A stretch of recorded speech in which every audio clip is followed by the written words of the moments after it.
Hello lovely people, welcome to my Tome Infinity and Beyond 2 Readathon wrap-up video. Oh, that was a mouthful.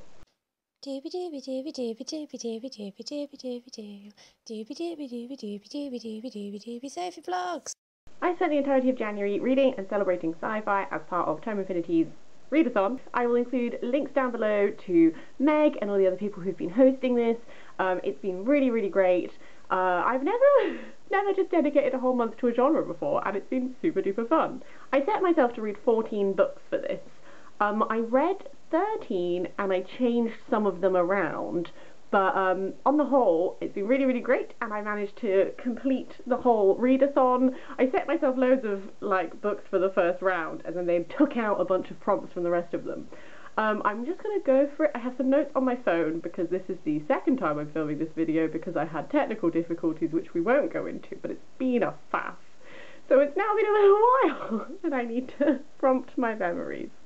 So, starting it all off, because I didn't take part in the first round of the readathon, I had to read a book that summarised the event that led me away from Earth.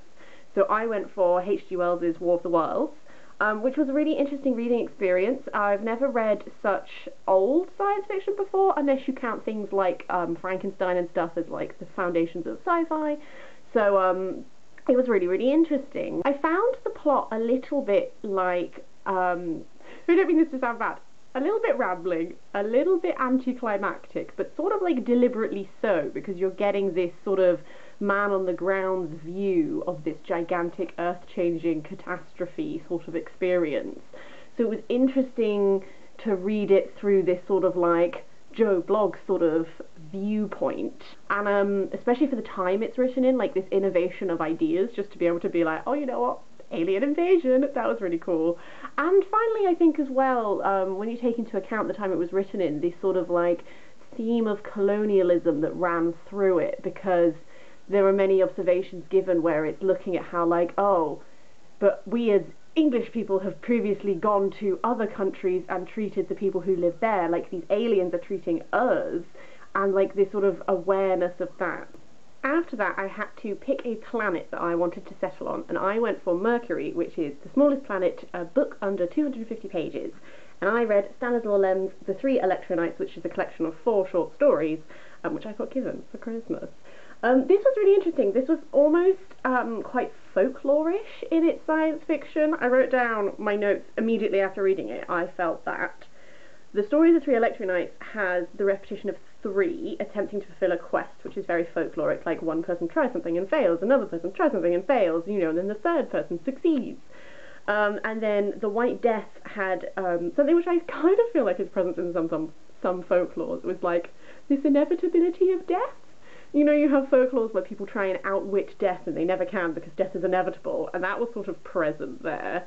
And then I also really liked King Glabaris and the Sages, because it had like this Scheherazade setup whereby this king sets out this challenge to tell him this tale, and everyone fails initially, and then this one guy comes out and does the Scheherazade thing where you string them along and you get them interested, and then you save your life and everyone else's lives and everything.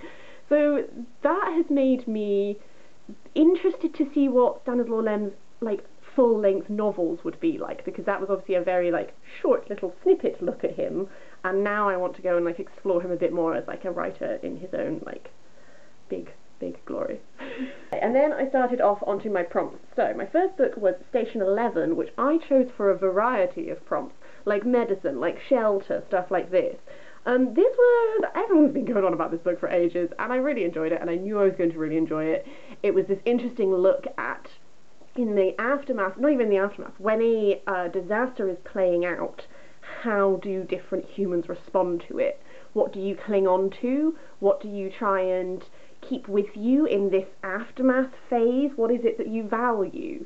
And I found that a really interesting like examination. In many ways this was sort of one of the least, is it like hard science fiction, is that what you call it, when it's like really concerned with like the workings of science fiction worlds and stuff like that? In many ways that wasn't what this was. This was like a very kind of like a dystopian, I guess, but I don't know how to describe it. Essentially I enjoyed the human focus on this sort of looking at the minds rather than just like here's a plot That makes sense. Thoroughly enjoyed. Definitely understand why there was a hype. And then after that, I've moved on to some of the books which I read on my Kindle. So I read Warlord of the Air by Michael Moorcock, which I read for prompts such as air, and also like Industrial Revolution, because this is part of Michael Moorcock's sort of multiverse world, and in each of the worlds you have an Eternal Champion.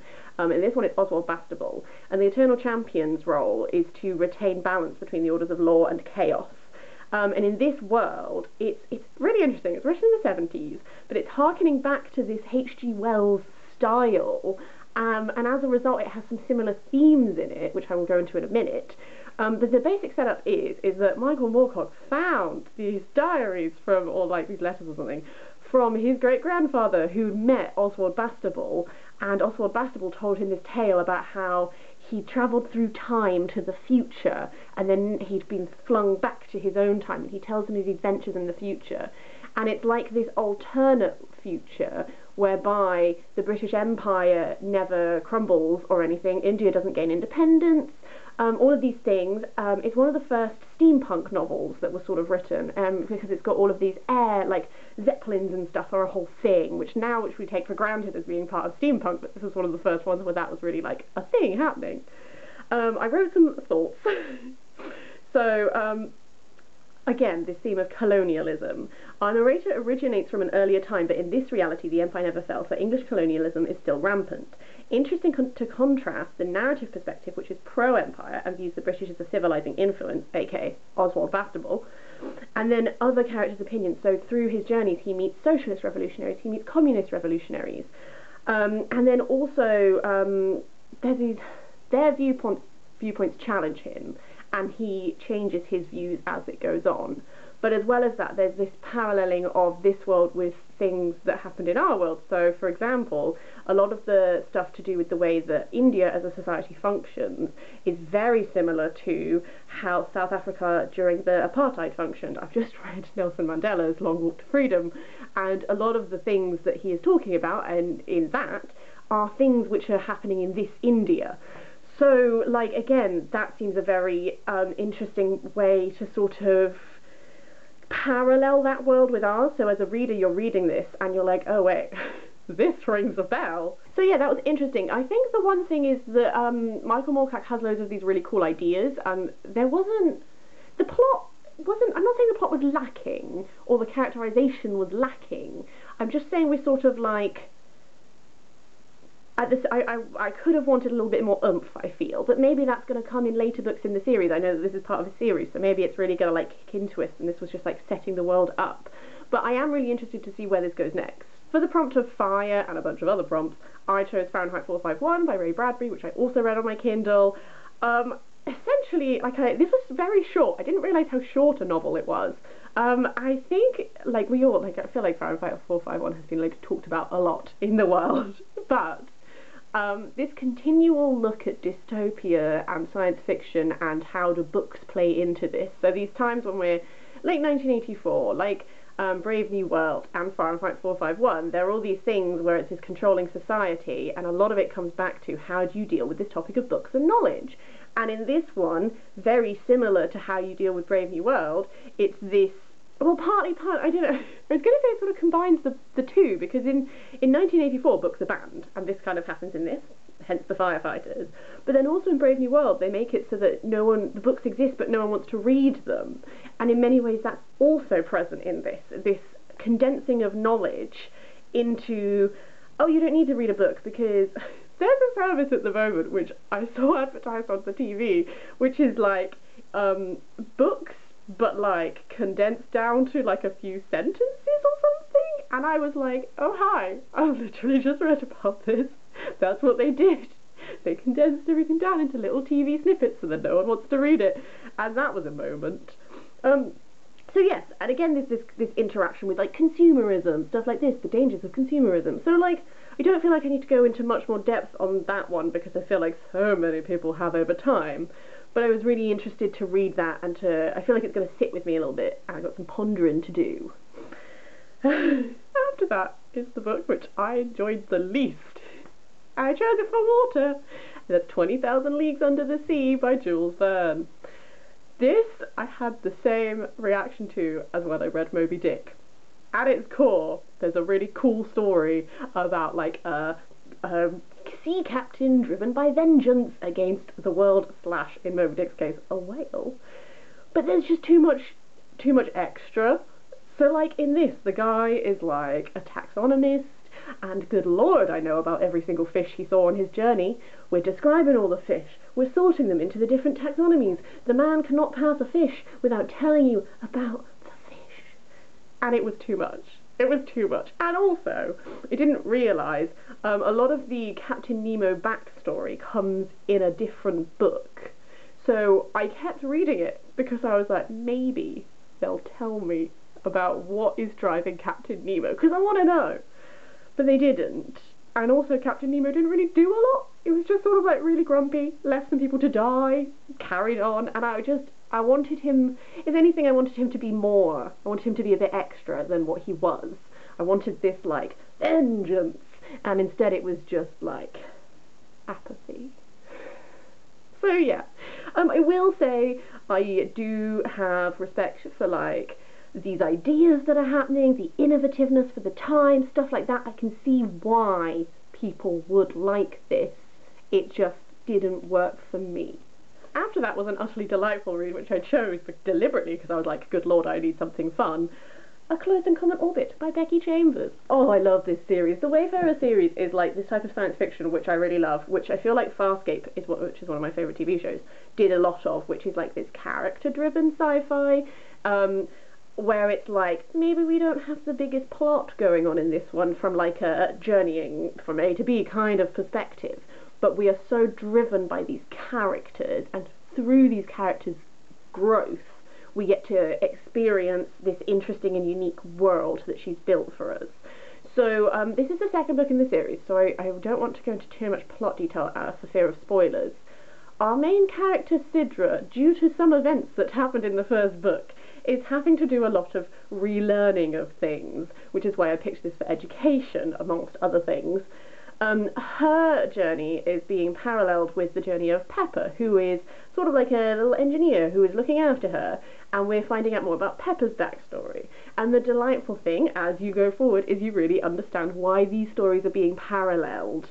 And there are so many connections between these two, so that when you see them clashing a little bit and stuff like this, you're like, oh, but you guys, you don't understand how similar you are. So yes, I won't go much further into this for fear of spoilers, but I love this series so much. I really need to get my hands on the final book. It was really, really great, and I loved it. After that, I read Ursula K. Le Guin's The Lathe of Heaven, which I picked for sleep specifically, amongst other things. This focuses on, I always forget his name, George Orr. George Orr is terrified of sleeping because sometimes he has these dreams, which he calls affective dreams, and when he wakes up he has changed the world and he is the only person who knows about it. So he goes to this psychiatrist called Haber. So confused about names. He goes to this psychiatrist, Haber, and initially Haber is supposed to be helping him to get rid of this delusion, but then Haber kind of seems to realise that it's actually real, and then you have this wonderful look at, this wonderful look at the concept of playing God, which is why I also chose this for religion prompt, because neither George or Haber are perfect. Haber is not entirely evil, George is not entirely good. But what happens is these contrasting approaches to what happens when you have access to this power. And like Haber is driven by this wish to do good, but through doing good, these horrendous things happen, which no one else knows about but the two of them. And George is very passive. But then as time goes on, this passivity sort of becomes a strength in many ways. I don't know. So there's this interplay between two people who are neither wholly good nor wholly evil, and these different approaches to power and stuff like this was very interesting to play out. It's not a very long book at all, but I feel like it's going to be one which I'm going to return to, and I'm going to reread, as I do with all Ursula K. Le Guin's. I want to reread them because I understand that there's going to be so much more to draw out the more I read this, and pick up on things which I didn't pick up on, and all stuff like this. So that was really fantastic, and I'd really recommend Ursula K. Le Guin to anyone who hasn't tried her out yet. Most of the rest of the books I do not have to show you because I've lent them out to people, so I'm just going to be looking at my phone. Then I read 2001: A Space Odyssey by Arthur C. Clarke. I've never seen the film. I still haven't watched the film. I said I was going to try and watch the film. I didn't. I forgot. I gather that the book gives you more answers than the film. So, like, they discover this big sort of obelisk thing on the moon, and then this guy who goes on this journey and to, like, go to Saturn because it sent this signal up to Saturn. And, like, it's all this sort of thing. He's on this very long, isolating journey. I think we all know about the role of HAL, the AI in this, because it was, like, the really famous thing from the film. But if you don't, then I won't say anything. This was an interesting read. I have never read any Arthur C. Clarke before. I found it really easy to read. I liked the ambiguity. I quite like when science fiction sort of doesn't always spell everything out for you in its entirety, and it sort of leaves it open to you. So, like, the ending as well was very like, here it is, do with it what you will, which I quite liked.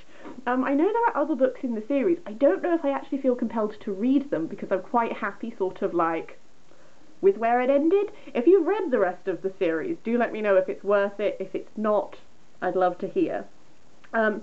Following on from that, I read Foundation by Asimov, which I think it was Matt at MCS Books who described it as, like, the Roman Empire in space, which, like, yes.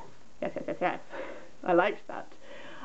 This was very interesting. This is a world where this galactic empire, this guy who is a psychohistorian, which is a combination of, like, psychiatry and history and maths, I think, essentially predicts the fact that the galactic empire is going to fall, and the best way to limit the Dark Ages is that he comes up with this plan. So he sets up the Foundation on this tiny little planet in the middle of, like, nowhere in space, and the narrative jumps forward in time a lot. So the first jump is like 50 years, and then I think it's like 80 years, I can't remember.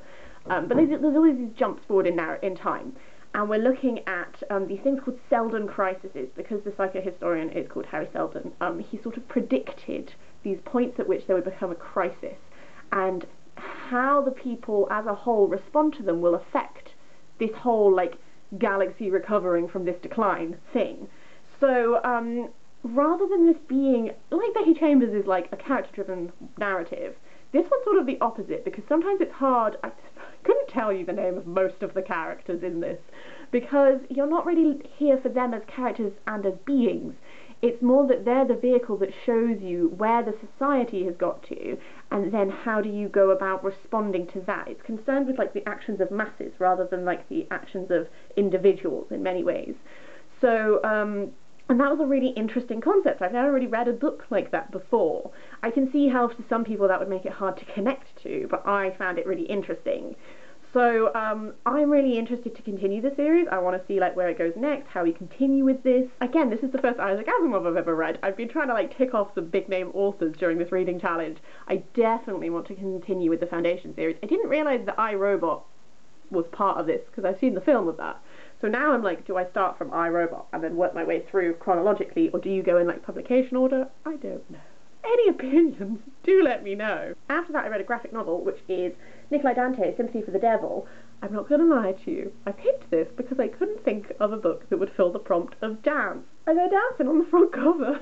2000 AD is a British comic series that has been running since, like, the 70s, I think. It is a science fiction comic series. It always has Judge Dredd in it, and then all the other comics sort of, like, have runs, and they tap in and they weave out and that sort of thing. Nikolai Dante is mine and my dad's one of our favourite runs from it. So my dad has been buying 2000 AD since, like, the 70s or the 80s. I used to read his when I was a kid, and then we stopped buying them, that sort of thing. We never found out how this ended. Nikolai Dante ran for 15 years.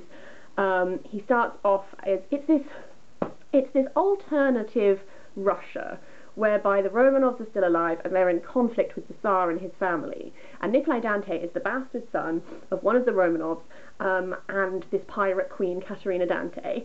And shenanigans ensue. He manages to get one of the weapons crests that's designed for a different Romanov, which are these, like, bioengineered weapons which, like, bond with the person and then they can never be used by anyone else, and they give them all these fancy powers.